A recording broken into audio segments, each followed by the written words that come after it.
Hi friends, welcome to COMAT. In this video, we are going to discuss the topic research process.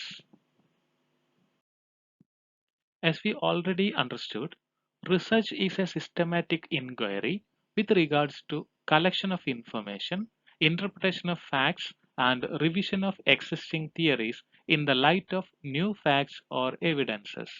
That means it consists of a series of actions or steps necessary to effectively carry out research. Various steps in the research process overlap continuously rather than following a strictly prescribed sequence. Different steps involved in a research process are not mutually exclusive, but they are separate and distinct. For a detailed discussion, we are listing 11 steps in the research process. They are: first one, formulation of research problem; second one, extensive review of literature; third one, developing hypothesis; fourth one, preparing research design; fifth one, determining sample design; sixth one, collection of data; seventh one, execution of the project; eighth one, analysis of data; ninth step, hypothesis testing; 10th step, generalization and interpretation; and finally, preparing a research report or thesis. Now, we can discuss each of these steps in detail. The first step is formulation of research problem. At the very beginning, the general area must be decided and then research problem should be formulated. Our general area may be marketing management, financial management, operations management, and so on. From this general area, we have to formulate our own research problem. Formulating research problem involves two steps. First step is understanding the problem thoroughly, and the second step is rephrasing the problem into meaningful terms. To understand problem, it is better to discuss with others.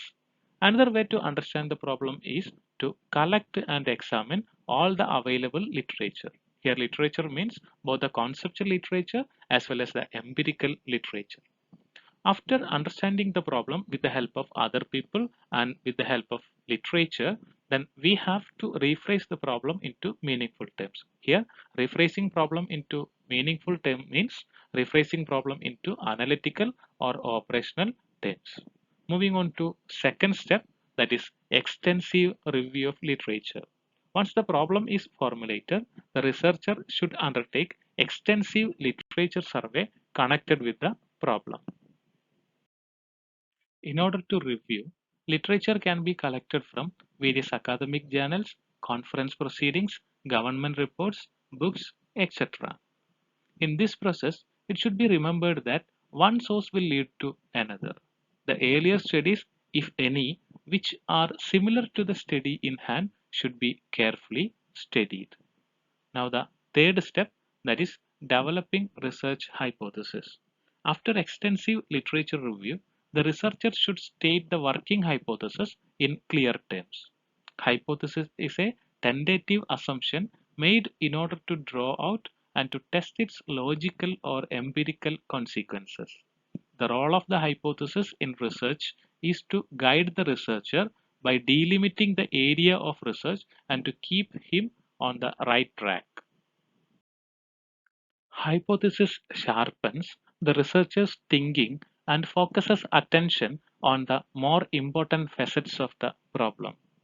It also indicates the type of data required and the type of methods of data analysis to be used. Working hypothesis may be developed by discussions with colleagues and experts, examinations of data and records, review of similar studies, and exploratory personal investigation. The fourth step in the research process is preparing research design. After framing hypothesis, the researcher has to prepare a research design. A research design is a conceptual structure within which the research would be conducted.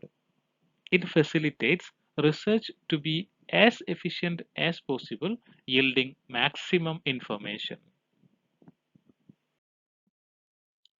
The function of research design is to provide for the collection of relevant evidence with minimum expenditure of effort, time, and money.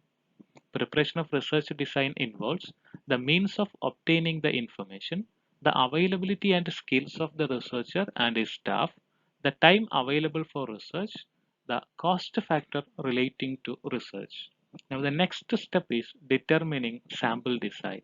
A sample design is a definite plan determined before any data are actually collected for obtaining a sample from a given population. Census survey ensures highest accuracy, but in practice, this may not be possible because involves a great deal of time, money, and energy. Thus, the researchers usually apply sampling survey. Sample design can be either probability sampling or non-probability sampling. In probability sampling, each element has a non-probability of being included in the sample. But the non-probability sampling does not allow the researcher to determine this probability.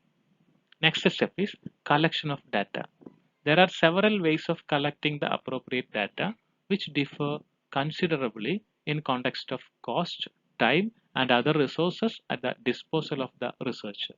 Data may be collected from primary or secondary sources. Primary data can be collected either through experiment or through survey.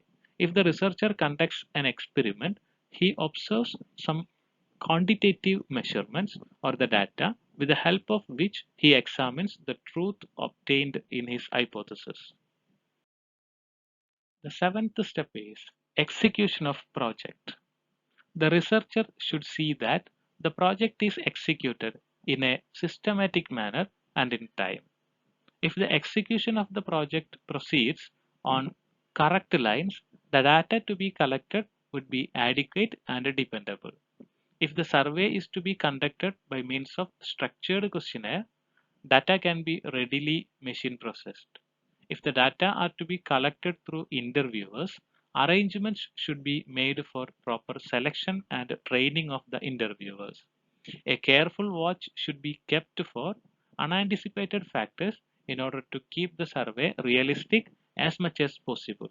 Steps should also be taken to ensure that the survey is under statistical control so that the collected information is in accordance with the predefined standards of accuracy. The eighth step is analysis of data. The analysis of data requires a number of closely related operations such as establishment of categories, transforming categories into raw data using symbols through coding, tabulation by way of classifying data in the form of tables, computation of various percentages, coefficients, etc. The ninth step is hypothesis testing. After analyzing the data, the researcher is in a position to test the hypothesis.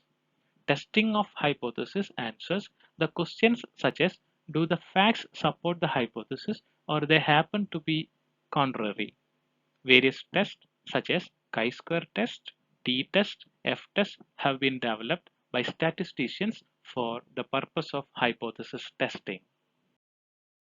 The hypothesis may be tested through the use of one or more of such tests depending upon the nature and object of research inquiry. Hypothesis testing will result in either accepting the hypothesis or in rejecting it. After testing hypothesis, we have to move on to the next step, that is generalization and interpretation. If a hypothesis is tested and upheld the several times, it may be possible for the researcher to arrive at generalization, that is, to build a theory. As a matter of fact, the real value of research lies in its ability to arrive at certain generalizations. If the researcher had no hypothesis to start with, he might seek to explain his findings on the basis of some theory. It is not. The last step in research process is preparation of research report or thesis. Writing of report must be done with great care, keeping the following matters: the layout of the report. The report should be written in a concise and objective style. Charts and illustrations in the main report should be used only if they present the information more clearly and forcibly. Calculated confidence limits must be mentioned and the various constraints experienced in the conducting research operations may as well be stated.